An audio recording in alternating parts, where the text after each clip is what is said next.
नवोदय जय भीम. पुन्हा एकदा आपण चिंचवड विधानसभेमध्ये आहोत आणि चिंचवड विधानसभेमध्ये आपण थेट आज अपक्ष उमेदवार भाऊसाहेब भोईर यांच्यासोबत आहोत. खास करून त्यांची जर शैली पाहिली कामाची तर ते पूर्ण काळ त्यांनी राजकारणामध्ये समाजकारणामध्ये त्यांचं आयुष्याचे जे काही वर्ष आहेत ते त्यांनी त्यामध्ये घातलेले आहेत. त्याच्यामध्ये जर पाहिलं आपण तर त्यांचं उच्च शिक्षण, त्याचबरोबर त्यांच्याकडच्या कामाची पद्धत, कामाचा अनुभव आणि ह्या शहरातले सगळ्यात जुने आत्ता असणाऱ्या नव्या नेत्यांना त्यांनी मार्गदर्शन देखील काही काळ केलेलं आहे. त्यामुळे त्यांच्यासंग आज बोलताना आपल्याला थेट ह्या चिंचवड विधानसभेमध्ये कशा पद्धतीचं वातावरण आहे, कशा पद्धतीने हा चिंचवड विधानसभेला ते सामोरे जात असताना त्यांना लोकांकडून काय प्रतिक्रिया येतात ते आपण जाणून घेणार आहोत. जय भीम सर. नवबुद्धाय. जय भीम. नवबुद्धाय या चॅनलचं मी मनापासून स्वागत करतो की तुम्ही मला आपल्या समोरून व्यक्त होण्याची संधी दिलेली आहे. निवडणूक आता अंतिम टप्प्यात आलेली आहे, तर मी परत एकदा माझा संपर्क किंवा फिरण्याचा, आपण मूळ रस्त्यातून जातो परंतु आत जाण्याचा फारसा संपर्क येत नाही. सोसायटीशी संपर्क फारसा माझा चर्चा नव्हती झालेली, परंतु मी चर्चा केल्यानंतर की आपण ह्या शहरात राहतो आहे, आपण राजकीय जीवनात काम करीत आहे आणि मेट्रो सिटीचा हे ढोल वाजवतात. 10 वर्ष सतत सातत्याने सत्तेत आहे एक, आणि मला अतिशय विचित्र अनुभव येतात. आणि आम्ही राजकारणी आहोत ह्या शहराचे, याची देखील म्हणजे आपल्याला शर्मेने मान खाली घालावी अशी परिस्थिती समोर आहे. म्हणजे मी काल सोसायटीत गेलो तर म्हणले 40 लाख रुपये आम्हाला टँकरचे वर्षाला द्यावे लागतात. 40 लाख रुपये. मग थोडक्यात ते फ्लॅट घेऊन राहत नाही, ते रेंटनी राहिल्यागत तो प्रकार झालेला आहे. ट्रॅफिकचा बोजवारा आहे, पाण्याचं नियोजन नाही. आणि काय करतात हे म्हणजे एवढा पैसा दरवर्षी बजेट 4-5 हजार कोटीचं बजेट, हे काय करतात मला तो मोठा प्रश्न आहे माझ्यासमोर. आणि वाईट वाटलं मला की आम्ही या शहराचे राजकारणी आहोत म्हणून. आणि म्हणून संपूर्ण उदासीनता दिसून आलेली आहे. ठीक आहे, मी काय अपक्ष म्हणजे मी काय कोणत्या पक्षाचं, मी सुरुवातीपासून गेली 4 महिने मी काम करत आहे. मी अपक्ष म्हणूनच माझी घोषणा केलेली होती, त्यामुळे मला काय कुणाबद्दलच्या उमेदवारीबद्दल दुःख वाटायचं कारण नाही आहे. माझी विश्वासार्हता आणि मला वाढता जो पाठिंबा मिळत आहे, खरंच मी भारावून जातो कधी कधी की ठीक आहे, मी 30 वर्ष जे कोणतंही गालबोट न लावून घेता, कोणत्याही भ्रष्टाचाराशी माझं नाव न जोडता 25 वर्ष महानगरपालिकेत नगरसेवक असून एक अधिकारीसुद्धा किंवा एक शिपाईसुद्धा माझा मित्र आहे. अधिकारीपासून तर शिपाईपर्यंत एकच माझी वागणूक असते, कधी कोणाला त्रास न देता. ते जे मी पुण्य कमवलं त्याचा परिणाम आता हे मला समोर स्वतःहून लोक भेटतात.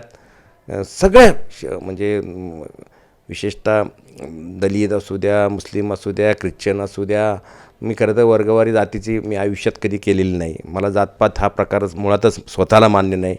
त्यामुळं मी ते, परंतु आता काय बोलावं लागतं, कारण का राजकारणी मंडळी निवडणुकीच्या काळामध्ये जातीची समीकरणं करून, जातीत फूट पाडून, काहीतरी चेतावणीखोर भाषणं करून असलं माझ्या रक्तामध्ये नाही आहे. पहिलं मानवजात ही एकत्र राहिली पाहिजे. आणि त्यासाठी मला काय वाटतं की जातीपातीपेक्षाही बेरोजगारीवर कोणी बोलत नाही, शिक्षणावर क्षेत्रावर कोणी बोलत नाही, पाणी पुरवठ्याच्या संदर्भात कोणी बोलत नाही. हे विषय कोणी घेतच नाही की जे विषय अत्यंत महत्त्वाचे आहेत आणि ते शहराच्या सर्वांगीण विकासासाठी ते गरजेचे आहेत. त्या विषयावर कोणी बोलतच नाही. मी ह्या जातीचा, मी त्या जातीचा. पहिलं ती माझ्या सर्व जातीचे धर्म ज्या जागेवर राहतात ती जागा सुरक्षित आहे का? आणि म्हणून हे सर्व मला वाढता पाठिंबा जो मिळत आहे तो माझ्या पुण्याचं ते फळ आहे. एकंदरीत तुमच्या वाढत्या पाठिंब्यामुळं तुमच्या विजयाची वाटचाल ही सुखर आहे. आपण बघतोय की शाळेचे प्रश्न आहेत, आरोग्याचा प्रश्न आहे. ह्या 2 प्रश्नांवरती शहरामध्ये मोठ्या प्रमाणामध्ये भेडसावणी चालू आहेत. कशा पद्धतीने भाऊसाहेब भोईर त्याकडे बघतात? एक तर सर्वात महत्त्वाचं म्हणजे स्वतःला सर्व गोष्टीचं आकलन असावं लागतं. आता शिक्षणाची, महानगरपालिकेच्या शिक्षणाचा दर्जा, शिक्षकच असतात. शिक्षकांबद्दल मला काय त्यांच्याबद्दल कोणतं वक्तव्य करायचं नाही, परंतु त्यांच्यावर देखील एक नियोजनबद्ध अंकुश असावा लागतो शिक्षण क्षेत्र असं आहे की शिक्षण क्षेत्रातच लोकांनी बोलावं, तिथं राजकारण्यांची लुडबुड असू नये. आता उदाहरण द्यायचं झालं तर मी शिक्षणावर भाष्य केलं देवळेकर सरांची जी मुलाखत घेतली होती की सर एकच प्रबोधिनी का, सर्व ज्ञानप्रबोधिनी झाल्या पाहिजे, ते संस्कार सर्व ठिकाणी आले गेले पाहिजे. मॉडर्न स्कूल असेल, पी पाटील सरांची शाळा असेल. आणि म्हणून मला असं वाटतं की ही जी झपटलेली माणसं आहेत की काहीतरी करावं, सामाजिक समाजकारणासाठी झपटलेले लोक आहेत, देवळेकर सरांची असतील सारखे, ह्यांची एक शिक्षणाच्या संदर्भात का पटसंख्या कमी होती आहे. शिक्षण झोपडपट्टीची पर्यंत ते गेलं नाही तर हळूहळू मुलं गुन्हेगारीकडे वळू लागतात. आज 250 बाल गुन्हेगार, पूर्वी 250 होते, आता 750 बाल गुन्हेगार झालेले आहेत. त्यांना कडक मोका कायदा करून, कडक कायदे करून गुन्हेगारी कमी होणार नाही. तुम्ही त्या संस्कार त्यांना देणं अत्यंत गरजेचं आहे आणि ते बाळकडू लहान वयातच देणं गरजेचं आहे. त्यासाठी शिक्षणाची गंगोत्रीची गंगा करण्यासाठी पहिली गंगोत्री तर केली पाहिजे, तिचा उगम तर पहिला केला पाहिजे. आणि माझ्या डोक्यामध्ये असे प्लॅन आहेत की आम्ही कोणत्याही राजकारण्यांनी त्या कमिटी केली तज्ज्ञ लोकांची, त्यांचा मास्टर प्लॅन 5 वर्षाचा समोर ठेवून ते जर तयार केलं तर मला असं वाटतं की जसं दिल्लीमध्ये झालं की सरकारी शाळेच्या तिथं पहिली लोक जायचं म्हणतात आणि मग तिथं नाही मिळलं तर प्रायव्हेटला. आता उलटं आहे, पहिले प्रायव्हेटकडे फी परवडते का लोकांना, विनामूल्य शिक्षण देतो का आपण, काय ह्या सर्व गोष्टी. हे बघा, काम मानसिकता असावी लागते. इथं काय आहे, फक्त निविदा किती मोठ्या प्रकारची आहे, मग त्याच्यात माझं काय, मग त्याच्यामध्ये माझे पर्सेंटेज किती, हे सगळं प्रकार गेले 10 वर्षात चालू आहे. आणि मी हे नुसतं बोलत नाही, मी शिक्षण समितीमध्ये असताना हार्डीकर साहेब आयुक्त होते, या सर्व शिक्षणाच्या बरोबर माझ्याकडे मास्टर प्लॅन आहे. तो मास्टर प्लॅन ते तिथं लिहून ठेवलेलं आहे, प्रोसिडिंग झालेलं आहे त्याचं. त्यामुळे ते तुम्हाला वाचायला मिळेल. मी बोलतो आहे नुसतं आता निवडणूक आली म्हणून बोलत नाही, मी हे 5 वर्षापासून बोलतो आहे. आणि म्हणून हे सर्व करत असताना आपण सर्वांनी खरं सांगू का की आपल्या माध्यमातून मी लोकांना एक सांगतो की म्हणजे खरं तर महामानव भारतरत्न बाबासाहेब आंबेडकरांच्या घटनेनं प्रत्येकाला एक एवढी मोठी ताकद दिलेली ना, त्या ताकदीचा खरं आपण लोकांनी वापर केला पाहिजे.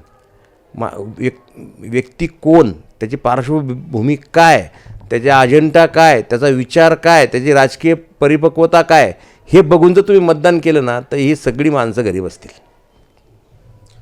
आपण पाहतो की सध्याची परिस्थिती अशी आहे, एकीकडं भाजपचा उमेदवार आहे महायुतीचा अधिकृत, एकीकडं महाविकास आघाडीचा उमेदवार आहे तोही अधिकृत. पण जर आपण विचार केला तर पवना नदीच्या पलीकडं आणि पवना नदीच्या अलीकडं, पवना नदीच्या अलीकडचे जे उमेदवार होते त्यांनी माघार घेतली. अलीकडच्या उमेदवारांमध्ये सध्या तुम्ही एकटेच आहात आणि जे काही आहेत महायुती महाविकास आघाडीचे दोन्ही उमेदवार जे आहेत ते नदीच्या त्या साईडला आहेत. कशा पद्धतीने इकडच्या मतदारांचा तुम्हाला फायदा होईल? नाही, माझा चिंचोड अख्खा मतदारसंघ माझा आहे. अशी एरियावाईज वर्गवारी करण्यात काय अर्थ नसतो. माझं शहर, मी केलेलं काम हे शहरासाठी होतं. आता 100वे संमेलन घेतलं तर माझा कार्यक्रम भोसरीत पण होता, निळू फुलेला पण होता, सांगलीत पण होता, प्राधिकरणामध्ये पण होता. मग हे काय माझे मतदारसंघ थोडी होते. मी सर्व ठिकाणी नाही वर्गवारी नाही करणार की. आणि मी तर बोलतो नाही, आमच्या उमेदवारी जे उमेदवार असतील त्यांच्याबद्दल मला व्यक्तिशः काय बोलायचं नाही. प्रत्येकाला प्रत्येकाचं इतिहास माहिती, त्यामुळे मी काय परंतु माझं असं मत आहे की मतदारांनी प्रत्येक उमेदवाराची पार्श्वभूमी इतिहास तपासून जर मतदान केलं तर मी इतक्या वर्षाचा माझा जो अनुभव आहे त्या अनुभवाचं ही शिदोरी घेऊन मी विधानसभेत आणि विशेषतः या शहरात काहीतरी आमूलाग्र, काहीतरी आगळं वेगळं आणि 100% करेल. आणि एक सांगतो, हे मला या जातीयवादाबद्दल खरं तर आता चिड यायला लागलेली आहे. माझ्या कालखंडामध्ये मी आमदार झाल्यानंतर म्हणजे आमदार झाल्यानंतर जर कोणती जातीय दंगल जर कधी झाली तर मी त्या दिवशी आमदारकीचा त्याग करेल. काय माहिती का की निवडणूक आल्या की लोक काहीतरी दंगल बिंगल जातीयवाद असं काहीतरी उत्पन्न तयार करायचं, एक वातावरण तयार करायचा प्रयत्न करतात. पण माझं शहर हे क्रांतीवीर चापेकर मोरायांचं शहर आहे. खरं तर ह्या शहरामध्ये जर कधी जातीय दंगल जर घडली तर मी त्या दिवशी माझ्या आमदारकीचा त्याग करेल असं बोलण्याचं धाडस कुणामध्येही नाही, लक्षात ठेवा. कारण शहर हे कुटुंब आहे माझं. या शहरामध्ये कुटुंबासारखं सर्वजण सर्व जाती धर्माची लोक त्यांना सुरक्षित वाटलं पाहिजे. आया बहिणीनं रस्त्यावर रात्री 2 वाजतासुद्धा फिरायचं म्हणलं तर फिरता आलं पाहिजे. या सगळ्या गोष्टीचं भान ठेवून मी काम करणार आहे. त्यामुळं भविष्यामध्ये केवळ आमदार होणं आणि मग मिरवणं माझा तर आता तो विषय राहिलेला नाही. आयुष्यामध्ये मला खूप लता दीदींपासून तर आदरणीय म्हणजे सगळे म्हणजे दिग्गज कलावंतांबरोबर माझे बस उठे, मला आशीर्वाद देतात. माझं जे काय स्वप्न होतं ते मोठी मोठी व्यक्ती म्हणजे काय आर्थिकदृष्ट्या मोठी नाही, बौद्धिकदृष्ट्या संपन्न असलेली गोष्ट लोकांबरोबर माझा बसणं उठणं झालेलं आहे. त्यामुळं मला आता फक्त आणि फक्त मला या शहरासाठी, माझ्या मतदारसंघासाठी फार अतिशय सुसज्ज असं शहर आणि ते माझ्या डोक्यामध्ये आहे. आपण पाहतोय की सध्याचं कंडिशन जर पाहिलं तर आपण शिक्षणावर जर बोलत गेलं तर उच्च शिक्षणाचा प्रश्न जो आहे तो सर्रासमध्ये ह्या चिंचवड विधानसभेमध्ये आज IT पार्कसारखं क्षेत्र आहे.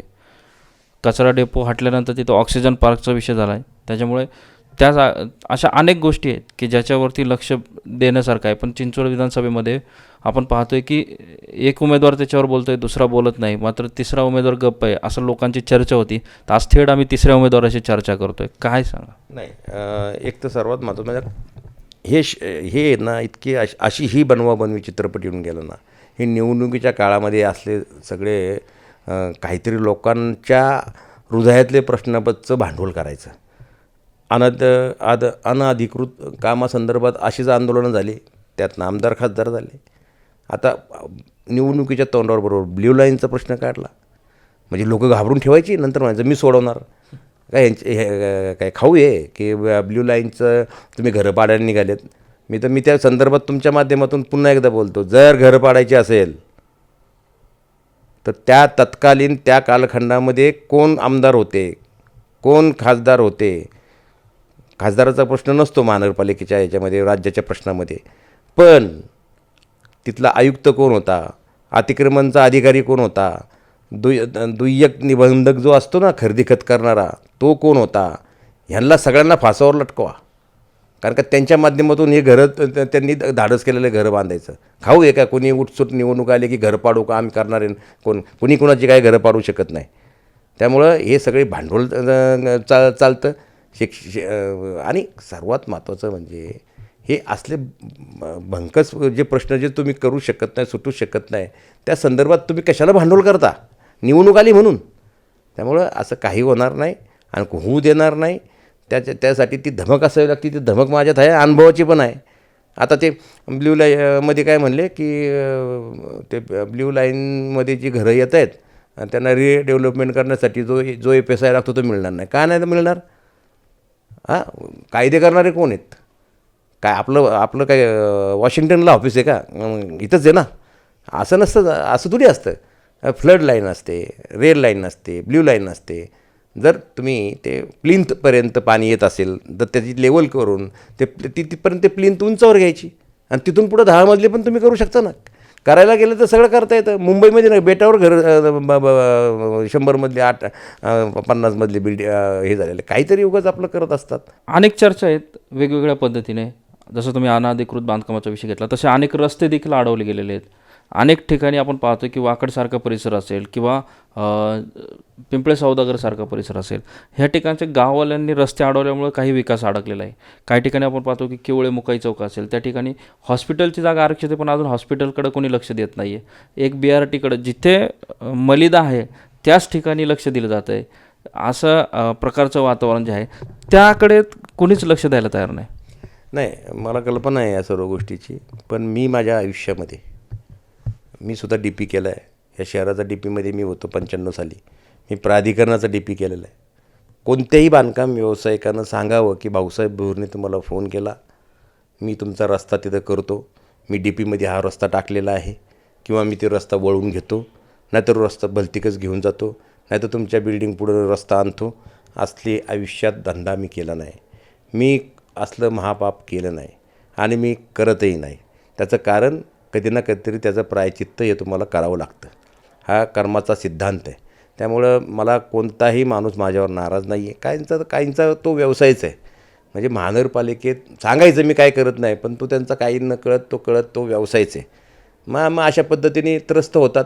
मी आता त्रस्त झालेलं त्याचं मी ते त्रस्त झालेले लोकच पकडतो आहे आणि त्याचा उद्रेक होणार आहे ते 20 तारखेला आणि निश्चित तुम्हाला बदल घडेल, बदल दिसेल.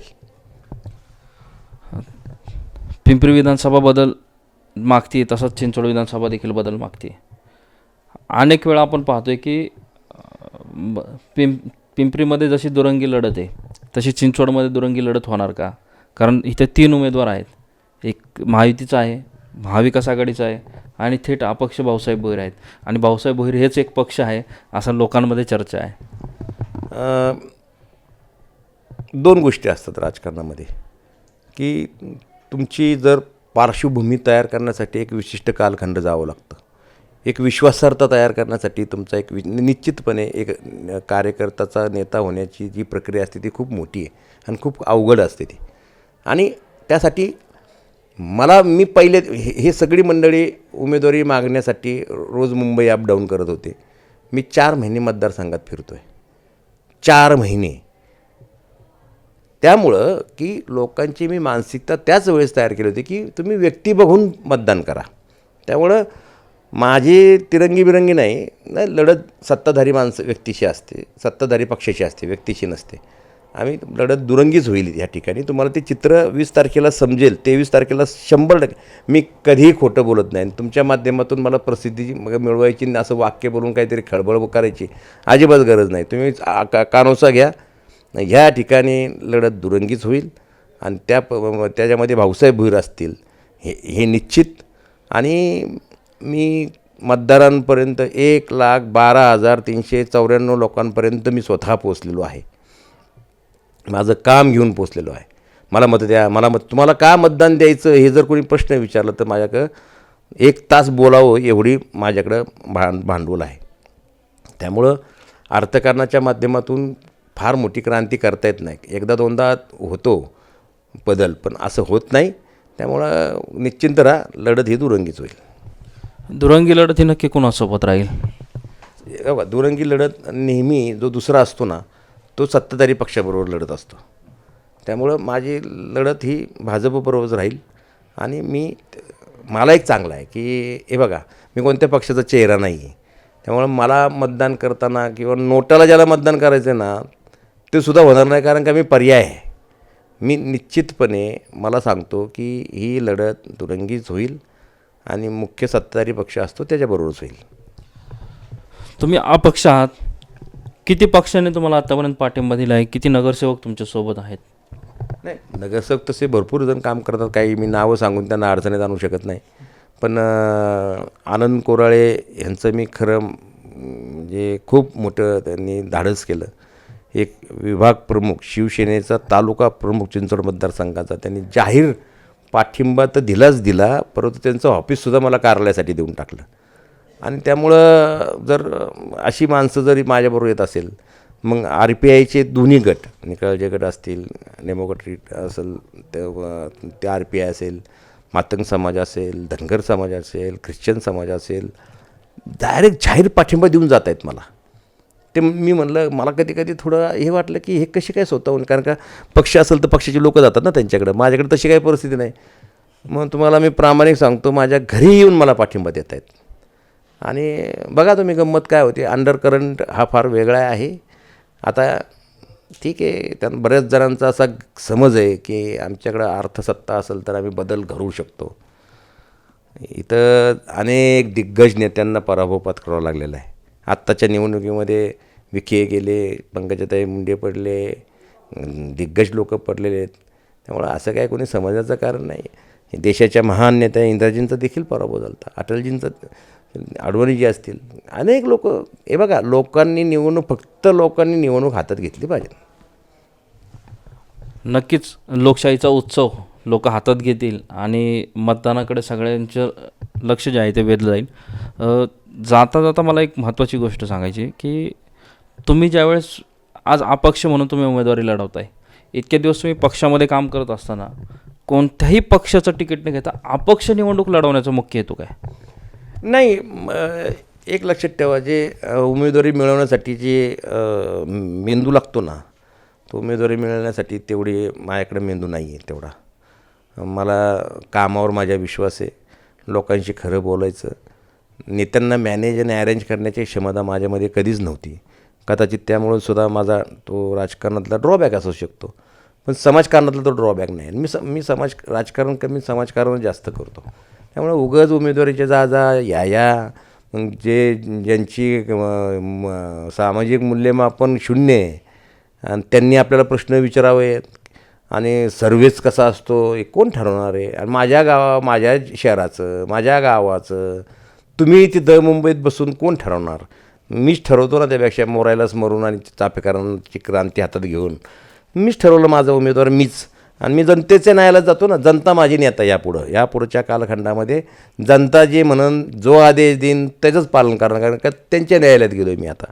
शहरामध्ये विविध घटना घडतात. मागे आपण बघितलं की जसं मदरसा पाडली गेली, त्याच्यानंतर आपण पाहतोय की काही ठिकाणी विहारं बांधायची होती, तर तिथं विहारं बांधायला पण अडचणी. काही ठिकाणी समाज मंदिर, काही ठिकाणी राम मंदिर, काही ठिकाणी गणपती मंदिर. काय तर फक्त अनाधिकृत असा एक लोगो लावायचा आणि तिथे काही ना काहीतरी आपलं हुकूम राजवट गाजवायची. तसंच वाकडमध्ये मागे एका वाघमारे व्यक्तीला जीवे मारण्याचा प्रकार देखील घडला. म्हणजे हे जे वातावरण आहे हे बिघडत चाललं आहे. आत्ताची येणारी पिढी ह्या सगळ्या गोष्टीला त्रासलेली आहे. थेट तुमच्याकडे ते अपक्ष उमेदवार म्हणून पर्याय म्हणून पाहतात. कशा पद्धतीने तुम्ही ह्या सर्व गोष्टीला दाद देणार? हा खरं तर आता राजकारण हा काही लोकांचा धंदा झालेला आहे. मग त्यासाठी काही लोकांचं बलिदान गेलं तरी चालेल, इतकी क्रूरता हे राजकारणामध्ये सत्तेसाठी आलेली आहे. आणि हे खरं तर वाईट काय वाटतं की कुठे आहे आपण. आम्ही ज्यावेळेस बाहेर देशात जातो, लंडनसारख्या ठिकाणी जातो, आज 100-125 वर्षे पुढं आपल्या शहर ते, तिथेही सगळ्या जातीची लोक आहेत तिथं. लंडनला त्यांना सगळ्यांना सिटिजन आहेत तिथले. आता लंडनसारख्या ठिकाणी जर बालाजीचं मंदिर असेल, श्रीकृष्णाचं मंदिर असेल, अंबाबाईचं मंदिर असेल, तो पांडुरंगाचं मंदिर असेल, सर्व राज्यातले मंदिरं तिथं असतील, मशीद असेल, चर्च असेल, बुद्धविहार असेल. आपापल्या धर्माचं आपण आपापल्या पद्धतीने काम करा. त्याच्यासाठी राजकारण कशाला करावं आम्ही लोकांनी? आमचा काय संबंध आहे? तो काय राजकारणाचा आणि जातीयतेचा संबंध काय पहिला, हा माझा सवाल आहे. बाबासाहेब आंबेडकरांनी ह्या महामानवानं अंबानी अदानींना सुद्धा एक मताचा अधिकार दिला आहे आणि आम्हाला एकच मताचा अधिकार दिला आहे. सर्वसामान्याला एका मताचा अधिकार दिलेला आहे. काय दुसरं सामाजिक प्रश्न संपलेत का सगळे? बेरोजगारी सगळी संपलेली आहे का? गरिबीचा स्तर संपलेला आहे का? अजूनही कुपोषणाचे बळी होत आहेत. तिथं लक्ष द्या ना. पाणी पुरवठा सुरळीत नाही, गर्दी तुम्हाला आवाक्यात ठेवता येत नाही, ट्रॅफिकमध्ये 2-2 तास थांबावं लागते. म्हणजे 6ला सुटलेला बिचारा माणूस कामगार तो आशेनं घरी जाऊन चहापाणी करायचा, तो चहापाणी करायच्या टायमिंगला निघतो आणि जेवायच्या टायमाला पोचतो. हे आहेत ना मूलभूत समस्या भरपूर. जिथं जिथं सरकारी आहे तिथं सौर ऊर्जावर करा, वीज वाचवा, पाणी नियोजन व्यवस्थित करा. अजूनही 30% पाण्याची चोरी आहे. काय म्हणजे ते काय सगळे प्रश्न आता काय फक्त मंदिर, मशीद आणि चर्च एवढेच विषय राहिलेत का भारतामध्ये? काहीतरी काय कोणाला कामधंद्याने कोणी जातीयता काढली आणि परत माऊलींचं पसायदान म्हणायचं, आता विश्वात्मके देवे, आणि परत म्हणायचं आम्ही जातीवाद. अहो ते संत तरी तुम्हाला सोडतील का? तुमच्या माध्यमातून सांगतो, अशी पापं करू नका. कर्माचा सिद्धांत आहे, इथंच फेडायला लागेल सगळ्यांना. आणि काहींनी फेडलं आहे. त्यामुळं तुम्ही असले लोकांच्या भावनेशी खेळू नका. लोकांच्या अनेक प्रश्न भेडसावत आहेत. हे ठिकाणी तुम्ही त्या प्रश्नावर चर्चा करा. आता मी भाषणं सगळ्या नेत्यांची ऐकतोय, तर कुणीच मुद्द्यावर बोलत नाहीत. काही कुठे त्यांनी मला असं बोललं, मी त्याला तसं बोललं, तो काय मग त्याची काय अवकात आणि ह्याची काय अवकात, हे काय राजकीय प्रश्न आहेत का? अहो इथं सीमेवर आजही रोज 10 नौजवान आपल्यासाठी शहीद होत आहेत. आपले कुठं चाललो आहे आपण? काय चाललं आहे? जातीयता म्हणजे हा एकच विषय आहे का? त्यापेक्षा कर्तृत्व घेऊन, कामं घेऊन तुम्ही जनतेसमोर जा ना. आणि हे वातावरण मी अजिबात ठेवणार नाही. माझ्या शहरातला जो माणूस जो राहतो तो माझा माणूस, आणि ज्याचा 7-12 इथं आहे आणि जो टॅक्स पे करतो तो इथला मूळ गाव, त्याचंही हेच गाव आहे. त्यामुळे सगळ्यांचं गाव आहे. आणि आम्हीसुद्धा मंडळी मोठ्या मनानं स्वीकारतो. आम्हाला मतदान देताना काय फक्त मूळ गाववालेच असतात काय? त्यामुळं कर्तृत्वाचं मूल्यमापन करावं, कामाचं मूल्यमापन करावं. हे मंदिरं, हे चर्च, ह्यांना हे एक आपल्याला प्रेरणा देणारे स्मारक आहेत. ठीक आहे ना, ज्यांना करायचं त्यांना करून दे ना. आता ते आमचे सद्गुरू वामनरावभाई एकदा आम्हाला म्हटले होते की हिंदूंनी गीता वाचली आणि मुस्लिम समाजाने जर कुराण वाचलं तर हे सगळे वादच मिटून जातील. पण म्हणून अर्धवट ज्ञानानं खूप घात होतात. हे मी नाही बोललो, हे संतांनी सांगितलेलं आहे. त्यामुळं मी काय एवढा साहित्यिक विचारवंत वगैरे नाही. मी आपलं सरळ साधा दोपट माणूस आहे. मला जे कळतं ते मी बिंदास बोलतो. पण मतांच्या राजकारणासाठी मी कधी घाणेरडापणा केलेला नाही. आपण अनेक वेळा बघतोय की दोन्ही जे पक्ष आहेत, दोन्ही महायुती असेल किंवा महाविकास आघाडी असेल, दोघंही संविधान बोलतात, पण संविधानावरती मुख्य प्रवाहामध्ये काम करताना दिसत नाही आहेत. आणि ह्या सगळ्या गोष्टीला वैतागलेली जनता ही आज तुमच्याकडे एक आशेने बघते. मी पूर्वीपासून विचारधारेवर काम करणारा कार्यकर्ता आहे. मी सांगितलं ना, मी जाती पाती धर्म अमुक त्या पलीकडे एक मोठी जात ज्ञानेश्वर माऊलींनी सांगितलेली मानवजात. मला असं वाटतं की पहिलं त्या मानवजातीचा पण सन्मान केला गेला पाहिजे. छत्रपती शिवाजी महाराज असतील, युगपुरुष तो माणूस, व्यक्ती नव्हताच तो एक, म्हणजे अद्भुत असं व्यक्तित्व. शाहू फुले आंबेडकरांचं आपण सतत नाम घेतो. आता काय महात्मा फुलेंनी काय जातीसाठी काम केलं होतं का? काय बाबासाहेब आंबेडकरांनी घटना काय फक्त जातीपुरतीच गेली होती का? आपण कुठंच कोणत्या युगपुरुषांचं भांडवल करतो याचंसुद्धा राज्यकर्त्यांना भान असणं आवश्यक आहे. आपण किती मोठी लोक आहेत ही. अहो, यांचं खरं तर आपण नाव घेण्याच्या पात्रतेचे आहोत का याचं पहिलं राज्यकर्त्यांनी आत्मचिंतन केलं पाहिजे. त्यांच्यातला एक एक गुण आपल्यामध्ये आहे का याचंसुद्धा चिंतन केलं पाहिजे. संविधानाचं रक्षण आणि ह्या सर्व पुरोगामी विचाराचं रक्षण करणं हे माझा धर्म आहे. तो संतांनी दिलेले विचार आहेत हे सगळे. अहो, ह्या पुरुषांचं, एवढ्या महापुरुषांची नावं घेतो, एवढे म्हणजे 18 पगड जातीचे 18 संत या भूमीने दिलेले आहेत. फक्त नावं घेतो आपण. शाहू फुले आंबेडकर नाव आलं की मतांचं झालं, गोळाबेरी झाली. आपण त्यांचं ज्ञान घ्या ना.